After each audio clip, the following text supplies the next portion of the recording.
Just imagine કે આ કેટલો મોટો પગ છે, આ પંજો તમે કહી શકો છો, ચટ્ટાનને કાપીને બનાવેલો પંજો છે આ એ ટાઈમમાં કોણે બનાવ્યો છે એનો કોઈ આઈડિયા કોઈને નથી. હલો નમસ્કાર, જય શ્રી કૃષ્ણ. હું છું તમારો પ્રિય ખજૂર. આજે હું છું શ્રીલંકામાં અને આજે આપણે જોશું શ્રીલંકાનું નહીં આખા વર્લ્ડનું મોસ્ટ હેરિટેજ પ્લેસ છે સિગરિયા, જ્યાં રાવણનો મહેલ હતો. તો આજે આપણે જોશું કે રાવણનો મહેલ કેવો છે. One of the best place શ્રીલંકાની, વન ઓફ ધ બેસ્ટ જગ્યા છે. તો આપણે ત્યાં જઈશું કે રાવણનો મહેલ કેવો છે. ચડવામાં તકલીફ પડે, જેટલા પણ વડીલો છે એને ખાસ મારે કહેવાનું કે સિગરિયા જે મહેલ છે ઉપર જતાં બહુ વાર લાગે છે અને ચડવામાં બહુ તકલીફ પડે છે. એટલે મમ્મી લોકોને હું આજે કહી દઉં છું કે તમે લોકો સીધા કથામાં જાઓ, હું જાઉં છું સીધો સિગરિયામાં. મારા મમ્મી આજે ફર્સ્ટ ટાઈમ પોતાના જીવનમાં ડ્રેસ પહેર્યો છે, તો કમેન્ટમાં જરૂર જણાવજો કે મમ્મીને ડ્રેસ કેવું લાગે છે. આજે પાછું મમ્મી સાથે મેં મેચિંગમાં કપડાં પહેર્યા છે.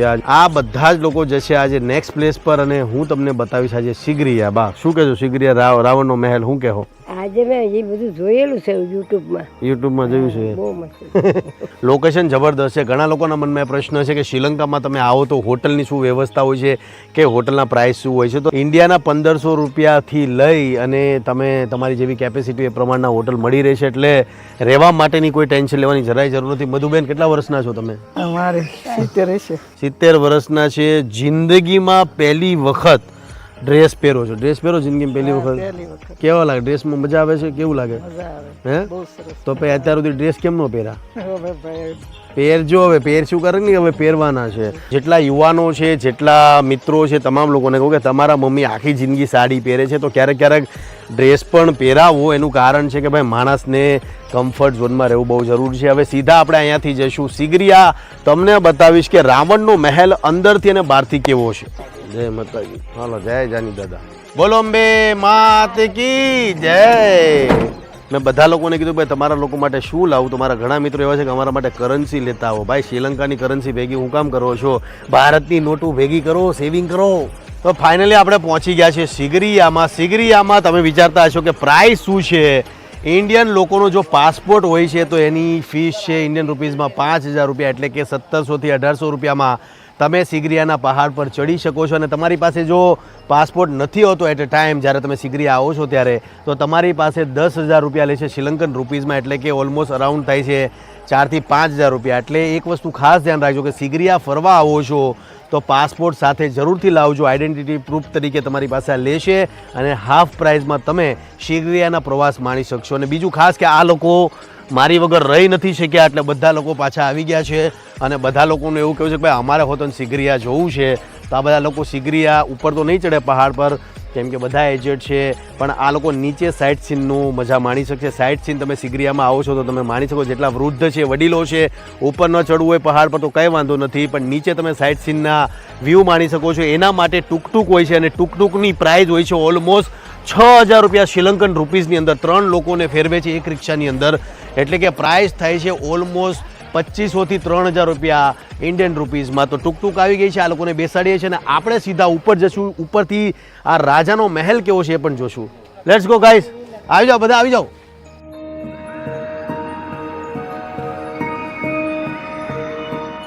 ઘણી જગ્યા પર પાસપોર્ટ સાથે રાખવો બહુ જરૂરી હોય છે. આમ તો પાસપોર્ટને આપણે બધી જગ્યા પર ફરવા જઈએ છીએ ત્યારે કેરી ન કરવો જોઈએ, પણ સિગરિયા તમે શ્રીલંકામાં ફરવા આવો છો ત્યારે પાસપોર્ટ સાથે રાખજો. તો તમને રેટમાં 50% ફેર પડી જશે. તમારી પાસે પાસપોર્ટ ન હોય જ્યારે સિગરિયા આવો છો ત્યારે ફૂલ ટિકિટ લાગે છે, પણ પાસપોર્ટ હોય તો હાફ લાગે છે. Thank you so much ma'am. Ticket આપણે સિગરિયાની લઈ લીધી છે. હવે સીધા આપણે ચડશું સિગરિયામાં.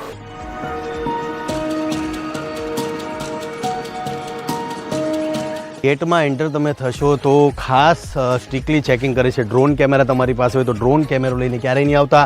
બાકી બધા જ કેમેરા અલાઉ છે, તો એના માટે કોઈ પ્રોબ્લેમ નથી. બીજું ખાસ કે તમારે સિગરિયા માટે કયા ટાઈમ આઈડિયલ ટાઈમ તમારે આવવું જોઈએ, તો સવારે 7 વાગે સિગરિયા ખુલે છે. રાવણનો મહેલ તમારે જોવો હોય તો સવારે 7 વાગે પહોંચી જજો. 10, 11, 12 વાગ્યા પછી આવશો તો ભીડ વધારે થઈ જશે, એટલે મોસ્ટ આઈડિયલ ટાઈમ છે સવારે 7 વાગે.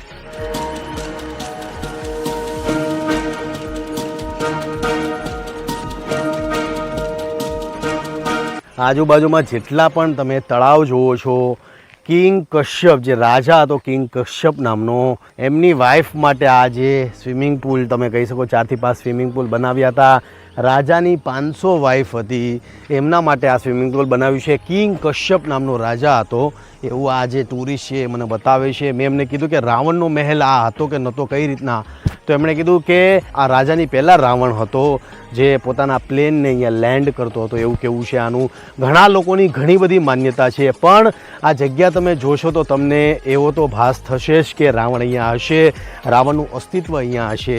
એવી ગજબની જગ્યા છે આ. તમને આ બધી જ વસ્તુ ઓલ્ડ છે, ટોટલ હજારો વર્ષ જૂની વસ્તુઓ છે. તમે અહીંયા અંદર આવશો ત્યારે તમને ફીલ થશે કે યાર શું જગ્યા છે. તો વર્થ ઇટ છે, તમે અહીંયા આવશો, તમારો ધક્કો વસૂલ છે. શ્રીલંકાની તમે ટૂર કરશો તો શ્રીલંકાની ટૂરની અંદર જો તમે સિગરિયા નથી જતા તો તમારી શ્રીલંકાની આખી જે ટૂર છે એ ફેલ છે. માટે સિગરિયા મસ્ટ આવજો.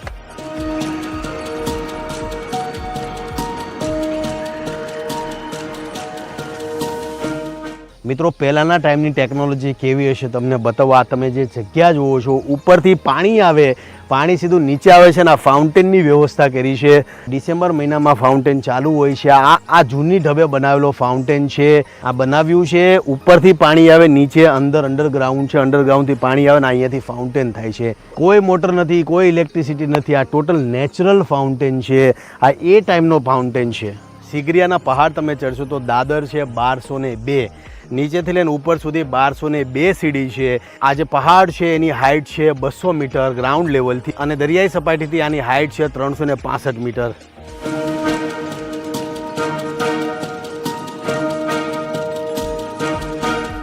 ઘણા લોકો તમને એવું પૂછે કે ઘણા લોકો એવું કહે કે ભાઈ અમે સિગરિયા જઈને આવ્યા છીએ, વડીલો માટે કંઈ નથી, થાકી જાઓ તો થાકી નો ડાઉટ જશો. દાદરને ઉપર ચડવામાં જેટલા વૃદ્ધો છે એને બહુ તકલીફ પડશે, પણ વૃદ્ધો માટે ખાસ ફેસિલિટી આ લોકોએ પ્રોવાઈડ કરી છે. રિક્ષાની અંદર 6000 શ્રીલંકન રૂપીસની અંદર તમે આરામથી સાઇટ સીન છે એની મજા માણી શકો છો.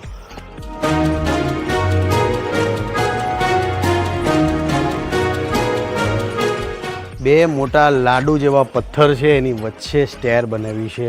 આ પથ્થરો જોતા જ એટલી મજા આવે કે ના પૂછો વાત. હજી ઘણું ખરું ઉપર ચાલવાનું બાકી છે. આ એરિયામાં મધમાખી બહુ છે, તો આપણાવાળા ગુજરાતીઓ જેટલા આવે છે ખાસ તમામ લોકોને વિનંતી કરું છું કે બહુ રાડારાડી બૂમ બડાડા પાડતા નહીં. અહીંયા સાયલેન્ટ પ્લેસ છે એવું બધા કહે છે, એટલે મધમાખી અહીંયા બહુ વધારે છે, એટલે આવો તો બહુ શાંત રહેજો. શ્રીલંકાની લેંગ્વેજ છે સિંહલ. સિંહલ પણ કહેવાય છે. શ્રીલંકાની અંદર બે મુખ્ય લેંગ્વેજ વપરાય છે, એક છે સિંહલ અને બીજી છે તમિલ. શ્રીલંકામાં રાવણની પૂજા થાય છે. અહીંયાના લોકોનું એવું માનવું છે કે રાવણ એક મહાન યોદ્ધા હતા, સાથે સાથે ઇન્ટેલિજન્ટ પણ બહુ હતા. શ્રીલંકન લોકોનું એવું પણ માનવું છે કે રાવણે આયુર્વેદ ઉપર ઘણી બધી બુકો લખી હતી, જેમાંની એક મહત્વની બુક છે અર્ક પ્રકાશ, કે રાવણ એક મહાન ફિઝિશિયન હતા. એવું પણ માનવામાં આવે છે કે જે પુષ્પક વિમાનથી રાવણે સીતા માતાનું અપહરણ કર્યું હતું એ દુનિયાનું પહેલું એરક્રાફ્ટ છે. પાછળ તમે જે જોઈ રહ્યા છો એ છે મહેલ તરફ જવાનો ગેટ, જ્યાં તમને સ્ટાર્ટિંગમાં બે મોટા પગના નિશાન જોવા મળશે, પંજાના નિશાન જોવા મળશે. એ લાયન્સના પંજાના નિશાન છે. ત્યાંથી અંદર જવાનો રસ્તો છે. તો સીધા આપણે જઈએ છીએ અંદર અને ઉપર જઈને જોઈએ કે રાજાનો મહેલ કેવો છે.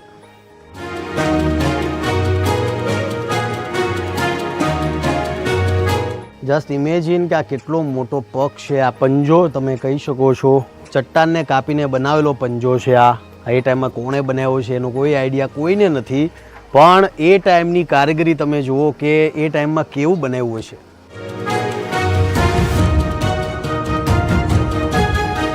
એ ટાઈમની ટેકનોલોજી આપણે અત્યારે વાપરીએ છીએ. અત્યારે આપણા ઘરોમાં બ્રિક પેટર્ન હોય છે, એ ટાઈમમાં આ લોકોએ બ્રિક પેટર્નનો યુઝ પણ કરી લીધો છે. તો વિચાર કરો કે એ લોકો આપણાથી કેટલા એડવાન્સ હતા. તમે જ્યારે દાદર ચડશો રસ્તામાં તમને ઘણી બધી મધમાખીના પૂડા જોવા મળશે, તો એને છેડતી ન કરી. બાકી આમ તો કાંઈ હેરાન નથી કરતી અને કોઈને ગભરાવતોય નથી, પણ જોવામાં કેટલું બ્યુટીફુલ લાગે છે. એ એની રીતના જીવે છે, આપણે આપણી રીતના જીવવાનું. ઘણીવાર તમે દાદર ચડશો તો તમને થોડો ઘણો ડર લાગશે જ્યારે તમે સિગરિયાના પહાડો પર ચડશો ત્યારે, પણ જેમ જેમ તમે ઉપર ચડશો એમ એમ તમારો ડર ઓછો થઈ જશે અને મજા એટલી આવશે.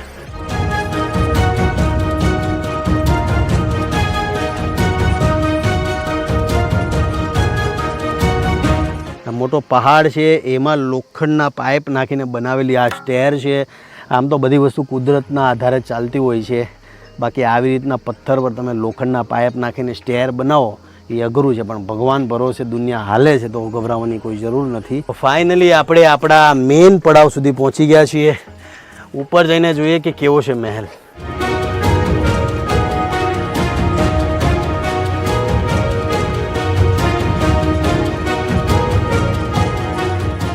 ફાઇનલી આપણે પહોંચી ગયા છીએ રાવણના મહેલ તરફ. 3.5 એકરમાં ફેલાયેલો આ મહેલ છે. ઉપર તમે આવશો તમને જનરલ નોલેજમાં પૂછે કે ભાઈ આ રાવણનો મહેલ ક્યાં સિગરિયા છે, કેટલા એકરમાં ઉપર ફેલાયેલું છે, તો 3.5 એકરમાં ફેલાયેલી આ જગ્યા છે. ઉપર તમને આવશો તો એક બિગ સ્વિમિંગ પુલ જોવા મળશે સામે, અને આ મહેલમાં 4 વોટર ટેન્ક છે. એક આ ખૂણામાં છે, 2 આ ખૂણામાં છે, 2 આ સાઈડ છે, અને આ તમને બતાવો આ રૂમ છે. આવા ઘણા બધા રૂમો પણ છે. ઉપરથી આપણે જોઈએ કે ઉપરથી આ રાજાનો મહેલ કેવો લાગે છે. ઉપર તમે આવશો તો એન્વાયરમેન્ટ એકાએક ચેન્જ થઈ જશે અને તમને ગજબનું ફીલ થશે. એટલી સરસ મજાની આ જગ્યા છે.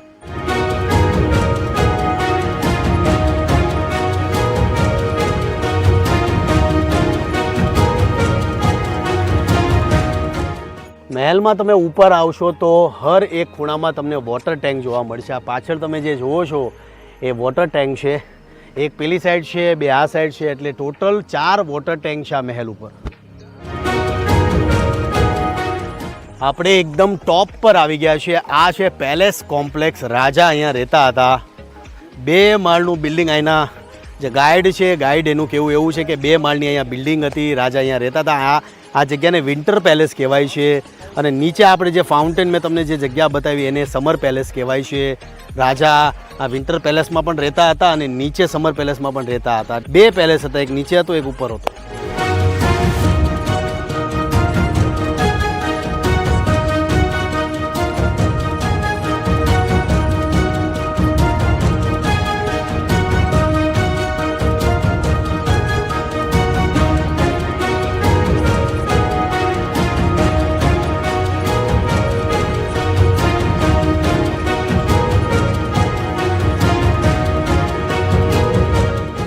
આપણે પીપળાને શું કામ પૂજીએ છીએ એનું જીવતું જાગતું ઉદાહરણ આ છે. 3.5 એકરમાં ફેલાયેલા રાવણના આ મહેલમાં પણ તમને પીપળો જોવા મળશે. અને આમ તો પીપળો છે એ પિતૃનો અવતાર કહેવાય છે, વિષ્ણુનું સ્વરૂપ કહેવાય છે, અને આ પીપળો તમને વર્લ્ડના કોઈ પણ ખૂણામાં જોવા મળશે. બાકી આ 3.5 એકરમાં ફેલાયેલા રાવણના મહેલમાં પીપળો ક્યાંથી? અને મહત્વની વાત કે પીપળાને આપણે ક્યારેય કાપવો ન જોઈએ. ઘરના આંગણે હોય, સોસાયટીમાં હોય, મોટી મોટી સોસાયટીમાં આપણે ઘણીવાર જોઈએ છીએ કે સારી સારી સોસાયટી પડતી હોય, સારા સારા બિલ્ડરો સારા સારા લોકેશન પાડતા હોય, પીપળાને કાપી નાખે છે. તો પીપળાને કાપવું એટલે મહાપાપ કહેવાય છે આપણા પુરાણોમાં. જો આ શ્રીલંકાવાળાને એટલી બુદ્ધિ હાલતી હોય તો આપણી બુદ્ધિ તો એની કરતાં વધારે છે. માટે પીપળો ક્યારેય કાપવો નહીં. જય હો પીપળાદેવ, જય હો પિતૃદેવ.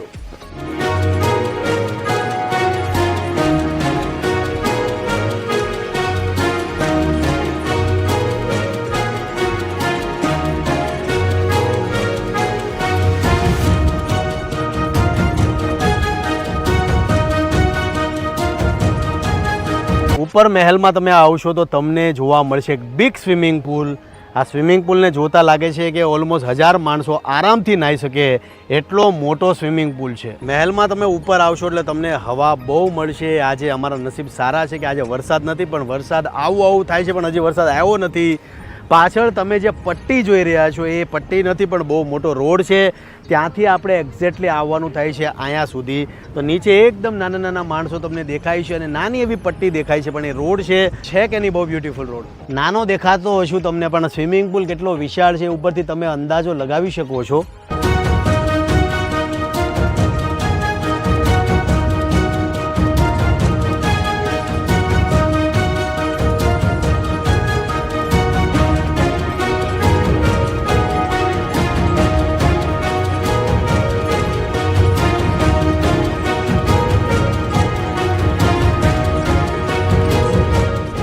એક મહત્વની ઇન્ફોર્મેશન, જે લોકો સિગરિયા ફરવા આવે છે, ઉપર મહેલ પર આવો છો તો આ દાદરોનું ખાસ ધ્યાન રાખજો. દાદરો બહુ શોર્ટ અને ટૂંકા છે, એટલે સેલ્ફી પાડવાના ચક્કરમાં દાદર ચૂકાઈ ન જાય એનું ખાસ ધ્યાન રાખજો. હું 2-3 વખત પડતો રહી ગયો. ફોર્ચ્યુનેટલી કંઈ થયું નથી મને, પણ આ દાદરો બહુ નાના છે એટલે ખાસ ધ્યાન રાખજો. સેલ્ફી પાડવાના ચક્કરમાં આ દાદરોમાં તમારા પગ છે આમ તેમ ન થઈ જાય એનું ખાસ ધ્યાન રાખજો. ફાઇનલી આપણે રાજાના મહેલથી નીચે ઉતરી રહ્યા છીએ. તમને રાવણનો આ મહેલ કેવો લાગ્યો છે કમેન્ટમાં જરૂરથી જણાવજો. બીજી એક મહત્ત્વની ઇન્ફોર્મેશન કે શ્રીલંકા નામ કેવી રીતના પડ્યું છે. પહેલાં શ્રીલંકાનું નામ લંકા જ હતું, પણ જ્યારે સીતા માતા આવ્યા 1-1.5 વર્ષ રહ્યા પછી અંબાજી માતા જગદંબા કહેવાય સીતા માતા, એટલે એમની પાછળ શ્રી તો લગાડવું પડે. એવી રીતના નામ પડ્યું સીતા માતાના આગમનથી. આ લંકાનું નામ પહેલાં લંકા હતું, હવે નામ છે શ્રીલંકા. બાકી તમે કોઈ પણ દેશમાં શ્રી નહીં જુઓ, શ્રીલંકાની પાછળ જ શ્રી લાગે છે, કેમ કે માતા સીતા અહીંયા આવ્યા હતા, 1-1.5 વર્ષ રહ્યા હતા, એટલે માતાજીની આગળ તો શ્રી લગાડવું બને છે.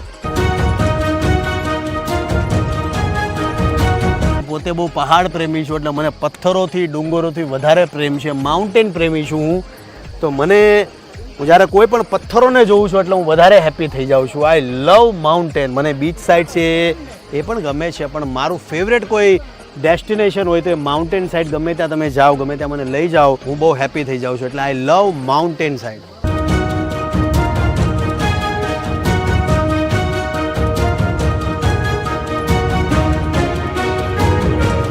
આ એક્ઝિટ સાઈડ છે. રસ્તામાં તમે ઉતરશો એટલે તમને આ પથ્થરો જોવા મળશે. આ પથ્થરોની ઉપર મહેલ છે, એટલે રાજા રાવણના મહેલ સુધી આવવા માટે કેટલી પરીક્ષા આપવી પડે છે તમે વિચાર કરો. અને આ જે નક્કાશી છે, આ જે ટેકનોલોજી છે, એ કોઈ નાની માના ખેલ તો જરાય નથી. સિગરિયામાં તમે પહાડ ચડશો ત્યારે તમારે દાદરથી આવવાનું રહેશે, પણ જ્યારે એક્ઝિટ તમે લેશો એટલે થોડા દાદરા ઉતરીને તમારે આ બ્રિજ પરથી જવાનું રહેશે. લોખંડનો બ્રિજ છે અને આ પથ્થરની ઉપર છે આ બ્રિજ. તો મને પોતાને લિટલ બીટ બીક લાગી રહી છે, પણ જે લોકેશન છે, જે જગ્યા છે, એ જોઈને આપણે થોડી 2 મિનિટ માટે બીક ભૂલી જઈએ છીએ.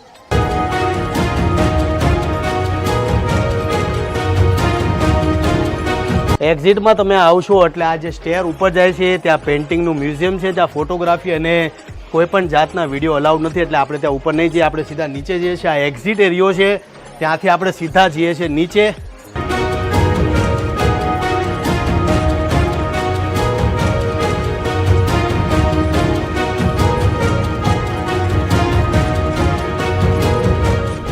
શ્રીલંકામાં ફરવા માટે ઘણા બધા ડેસ્ટિનેશન છે, પણ જે વ્યક્તિઓ સિગરિયા આવે છે, સવારે 7 વાગે સિગરિયા ખુલે છે, તો 7 વાગે બેટર છે આવી જજો. 6 વાગે થોડી ઊંઘમાં કોમ્પ્રોમાઇઝ કરી લેજો, અને 7 વાગે આવી જશો તો તમને 9 વાગ્યા સુધીમાં બધી જ વસ્તુ સારી રીતના ફરી લેશો, અને ફોટોગ્રાફીમાં પણ તમને મજા આવશે. બાકી 9 વાગ્યા પછી આવ્યા તો એટલું પબ્લિક થઈ જશે કે તમને ફોટોગ્રાફીમાં પણ મજા નહીં આવે. સિગરિયામાં આવો તો હોટલ માટે પણ ખાસ તમામ લોકોને કહું છું કે સિગરિયાની આજુબાજુમાં જ હોટલ લેજો. ઘણી બધી હોટલો છે અહીંયા. સિગરિયામાં તમે આવશો તો તમને સિગરિયામાં પણ ફરવા મળશે, અને સાથે હોરલો ઓએકો પાર્ક છે જ્યાં તમે હાથી પણ જોઈ શકો છો. તો 2 ડેસ્ટિનેશન તમે એકસાથે ફરી શકો છો જો સિગરિયામાં આવો છો તો.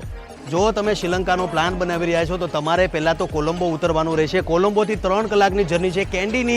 કેન્ડીની આગળ આવશો તો તમને ફરવા મળશે સિગરિયા અને હોરલો ઓએકો પાર્ક, જ્યાં તમે હાથીઓની મજા માણી શકશો. અને કેન્ડીથી 3 કલાકનો રસ્તો છે નુઆરેલિયા એક સરસ મજાનું બેસ્ટ હિલ સ્ટેશન છે. મને પર્સનલી બહુ મજા આવી. ત્યાં તમે જોઈ શકશો અશોક વાટિકા જોઈ શકશો, સીતા માતા, અગ્નિ પરીક્ષા ટેમ્પલ જોઈ શકશો, અને બીજું કે ઘણી બધી હિલ સ્ટેશનની જગ્યાઓ નુઆરેલિયામાં જોવા મળશે. અને નુઆરેલિયાથી 58 કિલોમીટર દૂરી પર આવેલું છે એલ્લેમાં તમને જોવા મળશે રાવણની ગુફા, રાવણા વોટરફોલ. આ બધી વસ્તુ તમે જોઈ શકશો. શ્રીલંકામાં ફરવા માટે બહુ બધી જગ્યાઓ છે.